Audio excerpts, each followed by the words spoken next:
ఈ రోజు సండే కదా, మీకు ఏ స్పెషల్స్ కావాలి? నీకు తందూరి కావాలంట. నాకు చికెన్ చికెన్ కర్రీ వద్దు. మరి జస్సు కోసం ఈ రోజు తందూరి చేసేద్దామా? Let's start. ఫస్ట్ మనం ఒక వెడల్పైన బౌల్లో కొద్దిగా పెరుగండి, ఓ 2 స్పూన్స్. దాంట్లో కొద్దిగా పసుపు అండ్ కారం, కొద్దిగా అయితే నేను ఎక్కువే వేస్తాను కారం. అండ్ తర్వాత సరిపడగా గరం మసాలా పొడి అండ్ మనకి ఇంకా తందూరి మసాలా ఉంటుంది కదండి, అది, సాల్ట్, కసూరి మేతి, ఇంకా refined oil 2 spoons and lemon వేసుకొని ఒకసారి కలుపుకొని మళ్ళీ అల్లం వెల్లుల్లి పేస్ట్ 2 స్పూన్స్ అయితే వేసుకొని బాగా కలుపుకోవాలండి. బాగా మిక్స్ అయిపోవాలన్నమాట పేస్ట్ అంతాను. దీంట్లో మనం క్లీన్ చేసుకున్న చికెన్ తందూరి అయితే ఏది మనం క్లీన్ చేసుకున్నామో చికెన్ని అది వేసి బాగా పట్టించాలి. ఈ పేస్ట్ అంతా బాగా అతుక్కునేలాగా మనం బాగా పట్టించేసేసి మూత పెట్టేసి ఫ్రిడ్జ్లో 2-3 అవర్స్ వరకు అయితే మనము స్టోర్ చేయాలండి. ఎందుకంటే బాగా మసాలాలు పడతాయి అనమాట. ఈలోగా నేను గ్రీన్ చట్నీ చేసేస్తాను, వచ్చేసాయండి.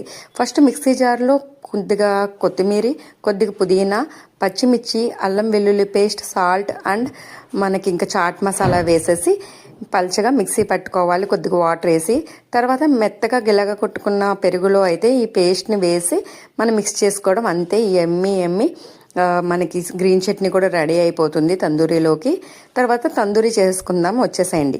మనం ఇప్పుడు గ్రిల్లో చేస్తున్నామండి, గ్రిల్ మిషన్లోని. ఫస్ట్ అయితే మనం ఈ చికెన్ ఏదైతే మ్యాగ్నేట్ చేసుకున్నామో అది పెట్టుకొని పైన ఆయిల్ అయితే అప్లై చేసుకొని మనం మూత పెట్టేసుకొని 180 degrees 30 minutes అయితే నేను గ్రిల్ చేస్తున్నానండి. ఇది 1 side అనమాట. తర్వాత హాఫ్ అన్ అవర్ అయిపోయిన తర్వాత మళ్ళీ బ్యాక్ టర్న్ చేసి మళ్ళీ సేమ్ ప్రాసెస్ అనమాట. ఆయిల్ అయితే అప్లై చేసి పైన అండ్ ఇది కూడా 180 degrees 30 minutes అయితే మళ్ళీ మనం గ్రిల్ చేయాలి. అంతే, ఇంకా మనకి గ్రిల్డ్ చికెన్ అయితే రెడీ అయిపోయింది తందూరి. ఇది జాగ్రత్తగా ప్లేట్లో తీసుకొని ముందు స్టవ్ వెలిగించుకొని దాని మీద మనము ఈ పుల్కాస్ వేస్తారు కదండి, ఆ కడాయి పెట్టి దీని మీద స్లో ఫ్లేమ్లో మనం ఈ చికెన్ అయితే కాల్చుకున్నాం. ఇంకా చికెన్ అయితే రెడీ అయిపోయింది. పిల్లలకి నచ్చిందో లేదో తెలుసుకుందాం, వచ్చేసేయండి.